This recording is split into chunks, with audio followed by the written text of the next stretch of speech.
ایک بوری کھجور کی گھر پر تھی اور سب گھر والے بھوک سے بیتاب تھے، مگر ایمان والا بھروسہ اللہ پر جو تھا، یہ فیصلہ اللہ کے لیے کیا گیا تھا، اس کی خوشنودگی حاصل کرنے کے لیے۔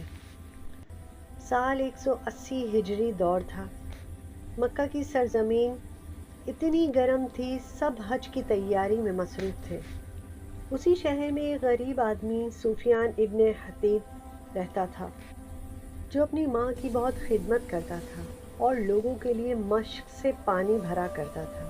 دن بھر دھوپ میں گزارتا تھا، رات اللہ کے لیے وقت نکالتا، کیونکہ خالی پیٹ سونا تھوڑا مشکل ہوتا ہے۔ الحمدللہ علی کل حال، یا اللہ جو حال بھی تو نے دیا ہے اس پر تیرا شکر ہے۔ اس کے گھر میں ایک چھوٹا بھائی بھی تھا، اکثر بیمار رہتا تھا۔ ایک رات ماں نے کہا، بیٹا ہمارے پاس آج روٹی نہیں ہے، کچھ مزدوری کرو، ہو سکتا ہے کچھ دینار مل جائیں یا کچھ کھانے کو ہی مل جائے۔ سفیان نے سر جھکایا اور کہا، امی میں رزق دینے والے پر بھروسہ کرتا ہوں، نہ کہ رزق دینے کے ذریعے پر۔ امی کے کہنے پر سفیان مسجد کی طرف چل دیا کہ اللہ سے کچھ مانگ لوں گا۔ مسجد میں جا کر اس نے سجدہ کیا، ان اللہ مع الصابرین، یا اللہ مجھے صبر دے، میرے گھر والوں کو صبر دے۔ مسجد سے نکل کر زمزم کے پاس سے جا ہی رہا تھا، اس نے دیکھا ایک کھجور کی بوری کسی کے مال سے گر گئی ہے۔ آس پاس کوئی نہیں تھا جس سے پوچھا جائے۔ اس نے بوری کھولی تو اس میں کھجور تھے، ایک تجارت کا مال تھا۔ اس کے دل میں وسوسہ سا آیا، جو کہ شیطان کی شکل میں آ جاتا ہے اکثر بندے کے پاس۔ اللہ نے تجھے دیا ہے، اپنی ماں اور بھائی کو جا کے کھلا۔ کہ ایمان نے جواب دیا، یہ تیرا نہیں ہے، کسی اور کی امانت ہے۔ اگر تو نے امانت میں خیانت کی تو آخرت میں اس کا جواب تجھے دینا پڑے گا اللہ کو، اور اللہ تجھے معاف نہیں کرے گا۔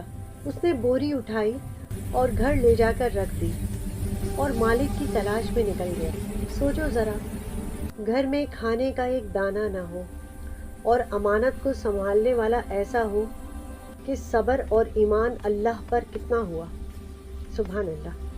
دوسرے دن بازار میں ایک آواز گونجی، میرے مال کا تھیلا کھو گیا ہے، جو واپس کرے گا اس کو 100 دینار انعام میں دیا جائے گا۔ لوگ حیرت سے ایک دوسرے کو دیکھنے لگے، کس کے پاس ہوگا، کس خوش نصیب کو یہ دینار ملیں گے انعام میں۔ سفیان چپ رہا۔ اس نے دل میں کہا، انعام کے لیے نہیں، اللہ کے لیے واپس کروں گا۔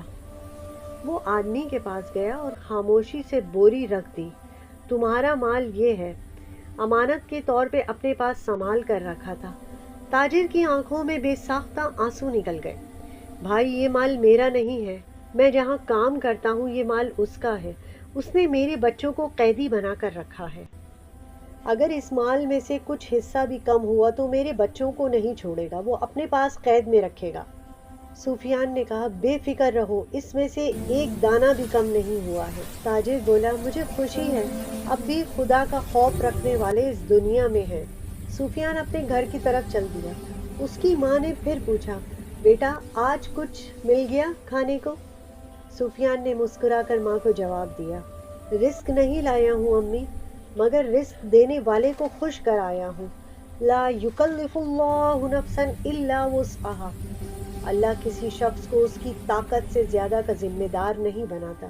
دروازے کے باہر تاجر کھڑا تھا، ہاتھ میں ایک اور بوری لیے۔ اس نے سفیان کو بوری دی اور کہا، یہ امانت کا انعام نہیں، تیری ایمانداری کا صلہ ہے۔ جو ہر امتحان اللہ پر چھوڑ دیتا ہے، اس کے لیے رستوں کو خدا ہی آسان کر دیتا ہے۔ امانت صرف مال نہیں، زندگی بھی ایک امانت ہے۔ صبر صرف بھوک پہ نہیں، اپنے نفس پر بھی ہوتا ہے۔ جو اللہ کے حکم پر قائم رہے، اس کے لیے موت بھی رحمت بن جاتی ہے۔ یا اللہ ہمیں سفیان جیسا دل عطا فرمائے، جو ہر امتحان میں صرف اللہ کو دیکھے، ہمیں ایمانداری، صبر اور حلال رزق کی روشنی نصیب کرے۔ آمین یا رب العالمین۔ سبحان اللہ و بحمدہ، سبحان اللہ العظیم۔